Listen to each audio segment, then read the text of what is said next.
మామ కొద్దిసేపటి క్రితమే టాక్సిక్ టీజర్ రిలీజ్ అయింది. సినిమా రిలీజ్ అవ్వడానికి పెద్దగా టైం లేదు. ప్రమోషన్స్ కూడా చాలా నీరసంగా చేస్తున్నారు. దట్టు కంటెంట్ ఏమీ రివీల్ చేయట్లేదు. కానీ ఈ రోజు టీజర్ లో కొద్దిగా కంటెంట్ రివీల్ చేశారు. తండ్రి కొడుకు మధ్య వార్ అన్నట్టు ఉంది. టీజర్ మొత్తం చూస్తుంటే అర్థమైంది. కేజీఎఫ్ సినిమానే తిప్పి తీసినట్టు అనిపిస్తుంది. కానీ దీంట్లో స్పెషాలిటీ ఏంటంటే తండ్రి కొడుకు మధ్య వార్ కాబట్టి కొంచెం డిఫరెంట్ గా ఏమైనా ప్లాన్ చేసి ఉండొచ్చు. అండ్ వైలెన్స్ కూడా చాలా ఎక్కువ ఉన్నట్టు కనిపిస్తుంది. కొన్ని షార్ట్స్ చూస్తే చాలా భయం వేసింది. ఇంకా అవి థియేటర్లు ఎలా ఉంటాయో చూడాలి. అండ్ మేక్ ఓవర్ కూడా సిమిలర్ టు కేజీఎఫ్ ఉంది.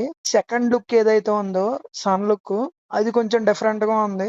అదే టైప్ ఆఫ్ యాక్టింగ్ కనిపిస్తుంది మామ. అదే టైప్ ఆఫ్ యాటిట్యూడ్ కనిపిస్తుంది మామ. రాకీ బాయ్ కనిపిస్తున్నాడు నాకు. ఏం రాయా అంటున్నారు కానీ ఏం కనబట్లేదు. డిఫరెన్స్ ఏం కనబట్లేదు. సినిమాలో ఏమైనా డిఫరెన్స్ ఉండొచ్చేమో చూడాలి. బహుశా ఇంకా నేను కేజీఎఫ్ హ్యాంగ్ ఓవర్ లో ఉన్నానా, నాకే అలా అనిపిస్తుందా, మీకు కూడా అలా అనిపిస్తుందా? మీరు కూడా కామెంట్ చేస్తే నాకు తెలుస్తది. కానీ ఒక్కటి మాత్రం చెప్తున్నాను. సినిమా గనక ఎంగేజింగ్ గా తీస్తే రికార్డ్ కలెక్షన్స్ పెడతది. ఎందుకంటే ఈ సినిమా గురించి చాలా మంది ఈగర్ గా వెయిట్ చేస్తున్నారు. మనకు తెలుసు.